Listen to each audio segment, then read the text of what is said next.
नमस्कार, आप देख रहे हैं रब्सी लाइव न्यूज और मैं हूं आपके साथ निधि सिंह।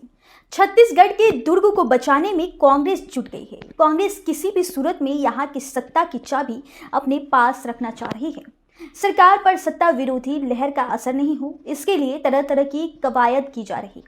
कांग्रेस अपने इस दुर्ग को बचाने के लिए 8 गारंटी योजना की घोषणा की है। इसके तहत गैस सिलेंडर के रिफिलिंग करने पर 500 रुपये सब्सिडी महिलाओं के बैंक खाता में जाएगा और 200 यूनिट तक की बिजली का बिल भी माफ होगा।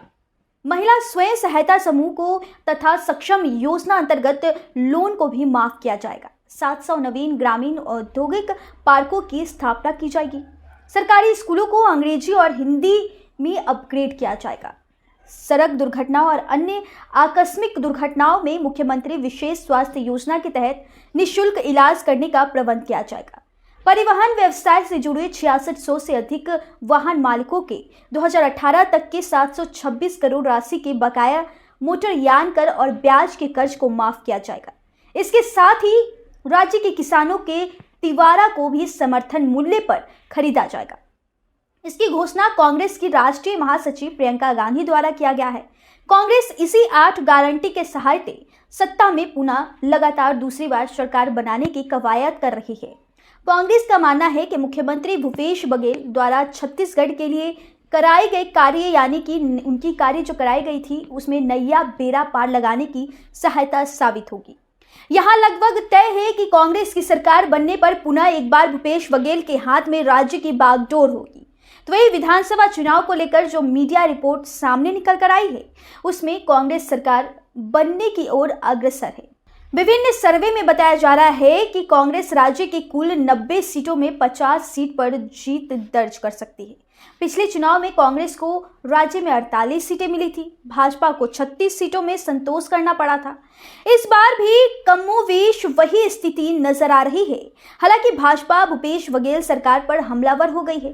भाजपा के राष्ट्रीय अध्यक्ष जेपी नड्डा ने छत्तीसगढ़ सरकार पर जमकर हमला बोलते हुए कहा कि यह सरकार भ्रष्टाचार में पूरी तरह से डूबी है और इनका जाना तो तय ही है। यहाँ पर भाजपा किसी को मुख्यमंत्री का चेहरा घोषित कर चुनाव नहीं लड़ सकी है।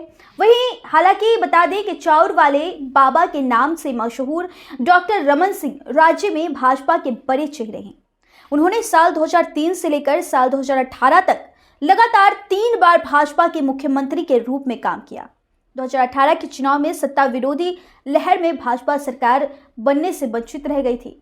उक्त चुनाव में भाजपा का शहरी क्षेत्र में प्रदर्शन कमोवेश ठीक था, लेकिन आदिवासी बहुल क्षेत्र में चावल वाले बाबा का करिश्मा नहीं चल पाया था। इस बार भी कांग्रेस आदिवासी बहुमूल्य क्षेत्र में अपनी मजबूत पकड़ बनाई हुई है। हालांकि भाजपा को प्रधानमंत्री यानी कि नरेंद्र मोदी पर भरोसा है, उन पर खास भरोसा है, जिसके अंदर उनके अंतिम क्षणों में भी चुनाव के सारे गणित पलट देने का मादा है। भाजपा का इधर मानना है कि जैसे जैसे मतदान का समय नजदीक आएगा उनकी पकड़ मजबूत होती चली जाएगी और अंतिम परिणाम उनके ही पक्ष में आएगा। अब देखने वाली बात होगी कि कांग्रेस अपने छत्तीसगढ़ के दुर्ग को बचाने में कामयाब होती है या फिर भाजपा राज्य में 5 साल बाद कमल खिलाने में कामयाब होती है। खैर, अब देखने वाली बात है। खैर, ये रिपोर्ट तो यहीं तक थी। ऐसी खबरों के साथ बने रहे हमारे चैनल रब्सी लाइव न्यूज के साथ। मिलते हैं ऐसे ही कोई खास खबरों के साथ।